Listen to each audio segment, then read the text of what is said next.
Hello students and parents, hope you're doing well. Here's the passage for week 2. Do the same exercise with this passage that you did for week 1. If you have difficulty understanding how to use the passage, go to R2.1 and review what we did for last week's passage. This one's the same. Underline words you have difficulty pronouncing, write them in the right-hand margin. Those words you don't know what their meaning is, write them down below and define those words. You should be able to read through the passage from top to bottom at 120 to 140 words per minute. If you're too slow, then you need to practice more.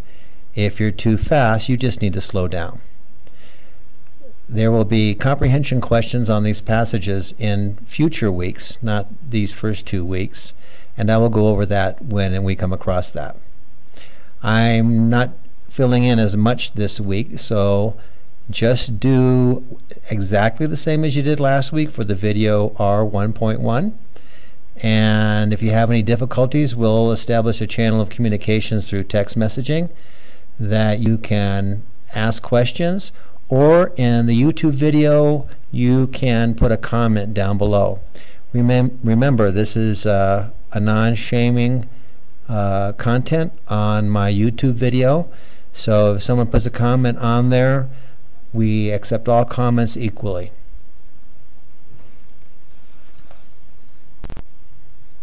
Here's our second passage for the week. We'll fill this top part out later.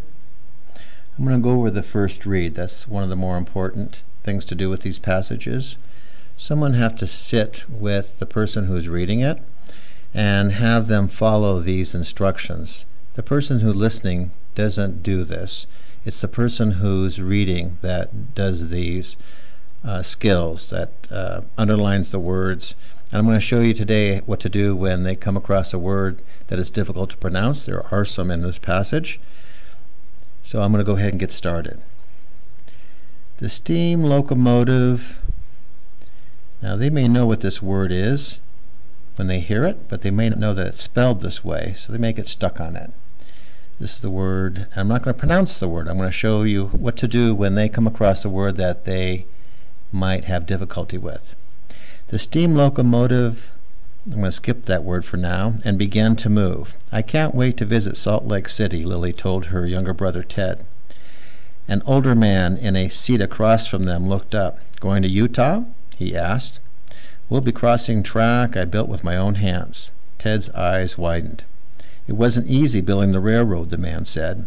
We worked every day, sometimes 16 hours a day, laying track. Many lives were lost. Mine was almost one of them. Lily and Ted waited for more, but the man fell silent and slept. Here's a typo. I'm going to go ahead and correct that. It should be a lowercase f. It was in, now words that are capitalized are names of nouns. It was in, I'm going to skip that word, I'm going to skip this word. Some students may know these words, some students may get stuck. It was in number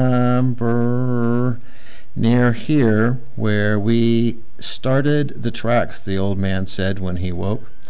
30 years ago in 1865, the Union Pacific built tracks west from, and here's this word again, the Central Pacific built them east from Sacramento. Both tried to reach Salt Lake City first. The next day when, here's this word again, but it has apostrophe S at the end, planes had turned to something, another apostrophe, hills, the man continued. We were building a bridge, he said. I fell 50 feet into the canyon, broke my back. It could have been worse. And here's a word that most students get stuck on, or a few. It's a high-frequency word. I'll show you how to pronounce that. Other men blasted through mountains. Those explosives were touchy. Now I know this, how to pronounce this word, but I haven't ever seen it used with explosives, so maybe that's something we have to go over. Many men died. Lily and Ted learned much from the train man. By the time they reach Salt Lake City, here's what we call a multisyllabic. It's long. I'm going to show you how to break this word down and pronounce it. The railway that had taken them there. That had taken them there. This is a difficult series of words that students often get stuck on, and they need to practice that as well. Now what we do after this is we write the words over in the right-hand margin, and I'm going to do that now.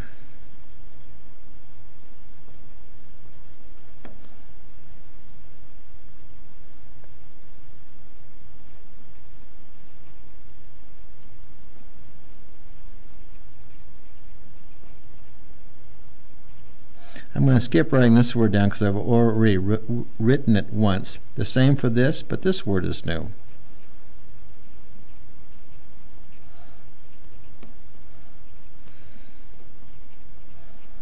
Again, this is going to take some time, but this is how reading is learned.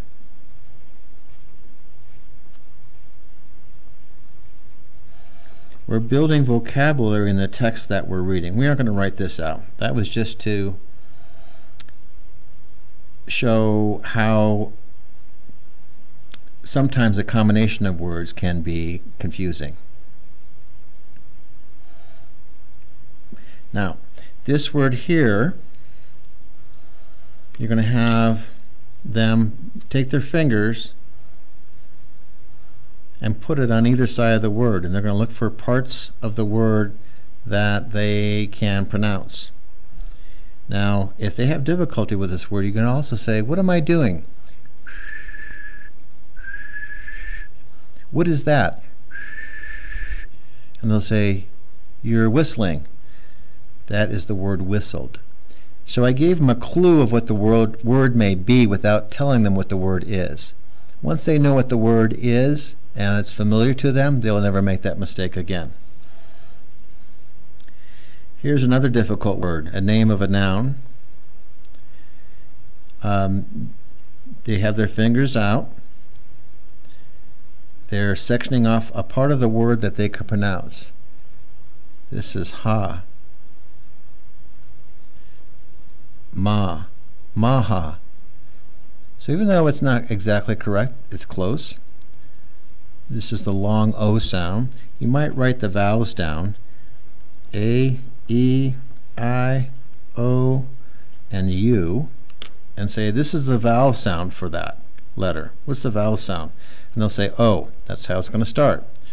O, ma, ha, Omaha. They may never have heard Omaha before, but now they've pronounced an unknown word, and you've helped them but not told them what the word is. Same thing for this word. This part of it, ska.